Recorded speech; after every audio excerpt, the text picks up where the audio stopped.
Mymensingh city corporation এলাকার ৬৬টি ধর্মীয়, শিক্ষা ও জনসেবামূলক প্রতিষ্ঠানের সংস্কার কাজের জন্য ৭১ লাখ টাকার অনুদানের চেক বিতরণ করা হয়েছে।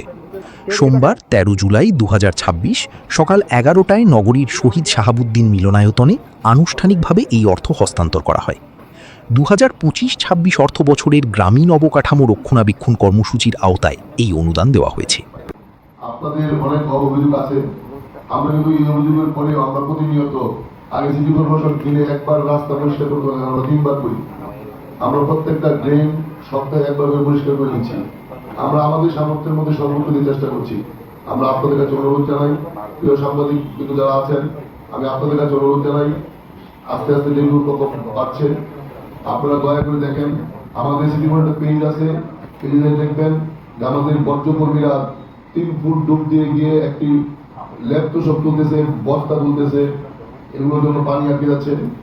আমরা এগুলো অপসারণ করার চেষ্টা করছি, আপনাদের সকলের সহযোগিতা চাই।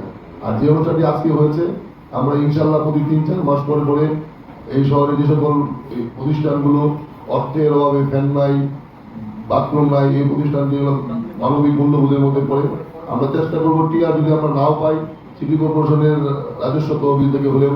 আমরা ইতিমধ্যে অনেক মন্দির, মসজিদ, শ্মশানে টেন্ডার করেছি। আমরা কিন্তু টিআর দিচ্ছি এমন না, আমরা ইতিমধ্যেই অনেকগুলো মসজিদে টেন্ডার করেছি, শ্মশানে টেন্ডার করেছি, মন্দিরে টেন্ডার করে দিয়েছি। সবকিছুতে আমরা অংশগ্রহণ করার চেষ্টা করছি যাতে আমাদের এই নাগরিকরা ভালো থাকে। সিটি কর্পোরেশন সকল ধর্মের মত বর্ণের প্রতিষ্ঠান, এখানে সকল মানুষের অধিকারের প্রতিষ্ঠান, কিন্তু আপনাদের নাগরিক অধিকারটা আপনাদের প্রতিষ্ঠা করতে হবে। আর বক্তব্য লম্বা করবো না, সকলেই কষ্ট করে এসেছেন। আমরা সিটি পরিবারের পক্ষ থেকে আপনাদের ধন্যবাদ জানাই।